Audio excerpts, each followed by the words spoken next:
더불어민주당의 이재명 대표 이번에는요 상속세를 인하하겠다고 나섰습니다.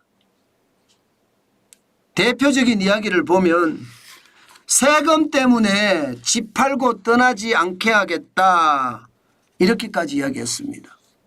다시 말해서 상속세를 완화를 해서 집을 안 팔게 하겠다는 뜻입니다. 그죠? 야, 그런데 이 말이 사실일까요? 진짜 할 수 있을까요? 저는 그게 궁금합니다. 지금까지 주 52시간제도 반도체 산업에서 완화하겠다 했다가 도루묵이 됐고요. 전국민 25만 원 지원금도 포기하겠다고 했다가 다시 부활시켰고요. 다 거짓말이잖아요. 이번에 상속세 완화 내지는 상속세 인하 이거 진실이 될까요? 사실 상속세를 보면 대한민국 진짜 충격적이에요. 최대 지주 할증까지 포함하면 세계 최고입니다. 일본이 지금까지 상속 증여세 55%로 사상 최고고요. 대한민국은 50%로 세계의 두 번째입니다. 미국이나 영국은 40%고요. 독일은 30%, 심지어 캐나다, 호주는 상속세가 없습니다. 엄청나죠. 이걸 보면 대한민국이 지금 얼마나 심각한지 여러분들도 확인할 수 있을 겁니다. 그런데 지금까지 정부 여당하고요 민주당하고 상속세를 가지고 많은 이야기를 해왔습니다. 그러면 과연 어떤 방향으로 갈 것인가 한번 확인해 볼 필요는 있습니다. 기본적으로 정부와 여당은요 최고세율 50%를 40%로 낮추자 이거예요. 최대 주주 할증도 폐지하자. 이게 핵심입니다. 지금 보시다시피 최대 주주 할증 이거 폐지하자. 그리고 50%를 미국과 영국처럼 40%로 낮추자. 이게 핵심입니다. 그런데 더불어민주당은요 지금까지 부자 감세 안 된다. 여전히 말입니다. 갈라치기만 하고 앉았어요. 마치 말입니다. 이 공산주의자들처럼 평등하게 살아야 된다. 공산당만 잘 살아야 된다. 뭐 이런 논리하고도 저는 비슷한 것 같아요. 아니 민주당이 부자들 많잖아요. 자기들은 부자들로 살아야 되고 나머지는 가난하게 살아야 된다는 뜻인가요? 참 안타깝습니다. 여기에다 최대주주 할증 수용 불가. 지금 바꾸자고 하는 게 상속세 공제를 상향하자. 자녀 1인당 공제가 지금 5천만 원이거든. 5천만 원. 5천만 원에서 5억으로 바꾸자. 5억으로. 이게 지금 정부 여당이 이야기한 거고요. 지금 민주당은요. 기본공제를 5억에서 8억으로 하자. 이게 무슨 말인지 도대체 알지도 못하겠고요. 배우자 공제는 5억에서 10억으로 하자예요. 이게 자녀 1인당 공제가 5천만에서 5억이 아니고요. 기본공제만 5억에서 8억으로 바꾸자 이렇게 이야기하는 겁니다. 사실 이거 보면 뭐 바꾸는 것도 없습니다. 바꾸는 것도 없어요. 그러니까 지금 이야기하는 게 상속세 관련해서 이게 뭐 완화를 시키자고 하는데 지금 완화시키는 거 해봤자 기업의 세부담으로 따지면 상속세 내는 것보다 중국에 파는 게 더 낫다는 게 지금 현장의 이야기예요.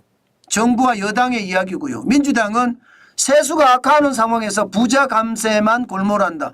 이게 부자 감세라는 게 언제까지 자꾸 부자 감세 할 겁니까? 대한민국은 자유민주주의와 시장경제가 핵심입니다. 자유민주주의와 시장경제가 핵심이라고요. 그런데 자유민주주의도 부정하고 시장경제도 부정하고 이게 저는 부자 감세라고 이야기하는 이 내용이에요. 여러분 감세라는 건요. 세율이라는 게 있잖아요. 여기에다가 감세를 해주는 거기 때문에 부자도 감세가 되는 거고 중산층도 감세가 되는 거고 취약계층 세금 안 내는 사람이 대부분이잖아요. 여기도 감세가 됩니다. 그러면 여러분 부자가 감세가 되면 감세가 된 만큼 돈 씁니다. 게다가 우리나라는 부자 혐오증 걸렸잖아요. 혐오증. 저는 이런 게 이해가 안 돼. 민주당의 국회의원들 자산 보면 아시잖아요. 대부분 부자잖아요. 좌파라고 하는 사람들 진짜 부자 아니에요. 명품을 휘두르고 미국에서 살고 있고 그런 사람이 천지잖아요. 그런데 일반 사람은 부자가 되면 안 되는 거야. 중산층이 부자로 올라가는 건 안 되는 거야. 이게 여러분 집 한 채만 있다고 하더라도 상속세를 내야 되는 그런 상황인데 그러면 여러분 이게 얼마나 부담이 되겠습니까? 여러분 이거 한번 보세요. 제가 왜 자꾸 상속세 완화해야 된다 이런 이야기, 증여세 완화해야 된다 이런 이야기 하나 하면요. 대한민국이 전 세계에서 보면요. 명목 GDP 대비 상속 증여세 부담이 0.4%로 세계에서 거의 두 번째. 프랑스가 0.6%, 일본이 0.4%, GDP 대비하면. 영국은 0.3%고요. 독일은 0.1%, 미국은 0.1%입니다. OECD 평균이 0.1%예요. 우리는 4배 높은 건 4배 높아요. 그러면 여러분 세금으로 좀 그만 뜯어가고 국민들 좀 편하게 살게 해줘야 된다. 이거 지켜야 될 것 아니겠습니까? 저는 여러분 지금 더불어민주당이 하고자 하는 게 과연 이게 또 성사가 될까 이것도 생각해 봐야 돼요. 진짜 못났지만 못난 상속세 완화법이라도 좀 통과됐으면 좋겠다 하는 게 사람들의 이야기인데 그렇다고 쉽지 않을 겁니다. 지금까지도 정쟁안이라고 지금 굉장히 싸우고 있거든요. 그런데 여러분 이거를 잘 보면 진짜 웃깁니다. 진짜 웃겨요. 뭐가 웃기느냐. 기본공제 5억에서 8억, 배우자 공제 5억에서 10억 이런 걸 보면요. 결국이요. 더불어민주당 이재명 대표는 집에 대한 상속세만 낮춰주다는 거예요. 집에 대한 상속세만. 다시 말해서 조기 대선이 될지도 모르니까 부동산에 세금 낮춰줘서 표 가지고 오겠다 이런 뜻이 결국 말입니다. 포퓰리즘이에요. 상속세조차도요.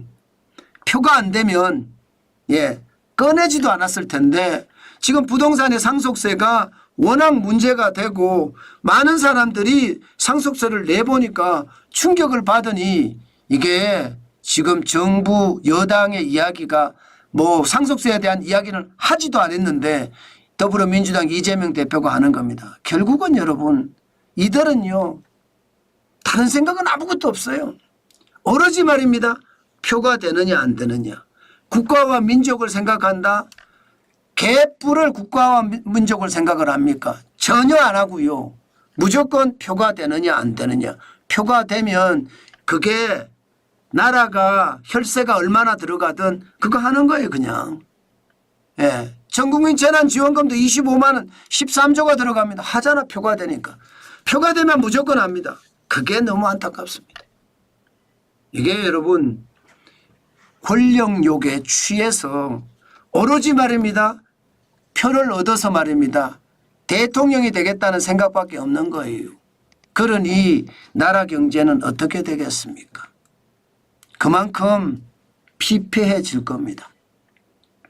저는 이번에 진짜 이재명 대표가 상속세를 완화하겠다 이런 생각이 있다면요. 여기에 부자 감세니 나발이니 이런 말 걷어치우고요. 최고세율 낮추고요. 그러면서 개별 공제 한도도 올려서 상속세에 대한 부담 확실히 덜어주는 포퓰리즘이 아니라 진짜 국민을 생각한다는 것 보여줬으면 좋겠습니다.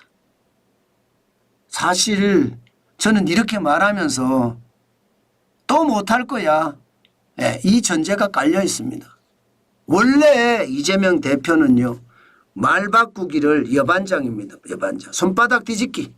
손바닥 뒤집기처럼 말을 잘 바꾸기 때문에 또 어떻게 할지 모르겠지만 안타깝죠. 저는 그런 차원에서 보면 말 바꾸기를 저렇게 심하게 하는 사람을 국가 지도자로 만들겠다고요. 지금 말입니다. 이재명 대표가 하는 이야기를 저는 믿을 수가 없어요. 언제든 말 바꿔서 또 이상한 말 할 거니까 저는 그게 대한민국의 미래에 진짜 두려운 일이다. 저는 그렇게 생각합니다.